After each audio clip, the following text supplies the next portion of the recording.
Smart Ideas avec Clément Houillet, bonjour. Bonjour. Vous êtes le cofondateur d'Aum, je ne sais pas comment vous prononcez, A2E2UM, créé en 2019 avec Maxime Prieto, Thomas Munoz, Mathieu Bourris. Et quelle idée? C'est quoi Aum? Alors, Aum, c'est l'acronyme de Arrêtons l'usage unique maintenant. Donc, on vient s'attaquer vraiment aux gobelets jetables notamment, mais plus globalement à tout ce qu'on consomme, tous les déchets qu'on consomme. Et donc, on est parti de la technologie de vapeur sèche, donc une technologie de nettoyage. C'était un peu notre constat aussi, au-delà de notre consommation très importante de déchets. C'est-à-dire, il n'y a pas réellement d'acteur du nettoyage qui nous fait rêver et qui va permettre la réutilisation de manière très simple, très ludique, parce que finalement, consommer un gobelet jetable, c'est hygiénique, c'est assez simple, et puis on jette. Et quand, à contrario, on veut boire un café et qu'il faut aller nettoyer son mug aux toilettes ou à la main, c'est toujours un peu plus contraignant. Donc là, c'est un système de nettoyage, c'est ça, qui ne consomme pas d'eau, si je comprends bien. Donc c'est une machine qui est assez design, qui permet de nettoyer en une vingtaine de secondes un contenant, donc un verre, avec seulement 10 centilitres d'eau. Donc on vient le nettoyer, le désinfecter, puisque la vapeur sèche est une vapeur à 136 degrés, donc on vient vraiment tuer toutes les bactéries. Ensuite, on vient sécher le verre. Donc on vient se positionner dans beaucoup de lieux, notamment de lieux dans les entreprises où on consomme encore beaucoup de gobelets jetables. Et l'objectif, c'est de rendre le collaborateur autonome. Donc on pose son verre et 20 secondes plus tard, on le récupère et il est propre et désinfecté. Ça a demandé pas mal de recherche et développement, j'imagine. On a fait 3 ans de R&D avant de commercialiser le produit.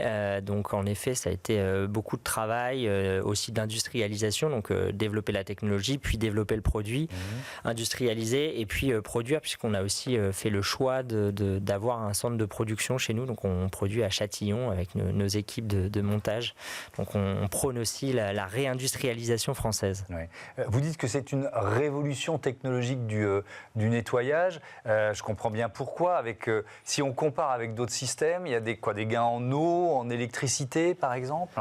Donc en effet, il y a un point qui est très important, le verre est unique, c'est-à-dire que pour nous, pour changer le secteur du nettoyage et se différencier d'un lave-vaisselle par exemple, il faut standardiser le contenant. Donc nous, on a fait le choix de nettoyer un verre, mais de le nettoyer à la perfection, et donc de consommer beaucoup moins d'eau qu'un lave-vaisselle, qu'un nettoyage à la main. Donc on utilise 10 centilitres, quand un nettoyage à la main, on est plutôt sur 2 litres d'eau pour nettoyer un verre, et c'est 4 watts par cycle, quand un lave-vaisselle va plutôt être sur 900 watts. Donc après, évidemment, on met plus qu'un verre dans un lave-vaisselle, mais on estime qu'on est 6 fois moins énergivore qu'un lave-vaisselle sur un périmètre constant. Vous avez déposé des brevets aussi? Oui, donc 3 brevets qui ont été déposés. Et donc quand on parle d'innovation technologique, en effet, on envoie de la vapeur sèche à 136 degrés sur un verre. Il faut vraiment, on est sur plusieurs fluides, puisqu'il y a aussi de l'air, il y a aussi un petit peu d'eau. C'est assez complexe, donc il y a beaucoup de simulations derrière numériques, et il y a beaucoup de métiers qu'on a pu développer côté R&D, qui fait de nous un acteur technologique important, et sur lequel d'ailleurs on veut dupliquer cette technologie pour aller adresser d'autres marchés. Alors justement, c'était la question que j'allais vous poser, notamment par exemple le marché de l'industrie cosmétique.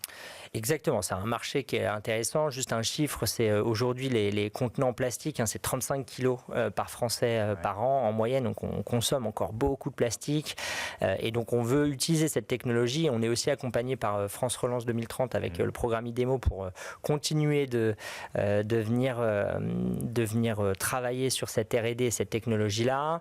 Et donc le marché de la cosmétique, l'objectif, c'est comment on vient sur un lieu de consommation faciliter le réemploi et donc le re-remplissage d'un contenant, shampoing, gel douche, sérum. Donc il y a plein de choses à réaliser. Donc les équipes R&D. Donc j'arriverai avec mon gel douche par exemple, ou mon shampoing, un flacon, quasi vide, un flacon en verre. On le met dans l'une de vos machines, il est nettoyé et on peut le re-remplir. Nettoyer, désinfecter, ensuite on vient le re-remplir avec le produit de son choix. Donc l'objectif il y a des enjeux qui sont assez forts, notamment au niveau microbiologique, de nettoyage, de désinfection, le fait de laisser 0 trace d'eau aussi à l'intérieur avant de pouvoir remettre une formule à l'intérieur. Donc technologiquement aussi, il y a pas mal de travail, donc c'est assez intéressant pour les équipes. Merci beaucoup Clément Houillet d'être venu nous présenter votre entreprise Aum pour Arrêtons l'usage unique maintenant. Merci beaucoup, à bientôt sur Be Smart for Change. Voilà, c'est la fin de ce numéro de Smart Impact. Merci de votre fidélité, à très vite.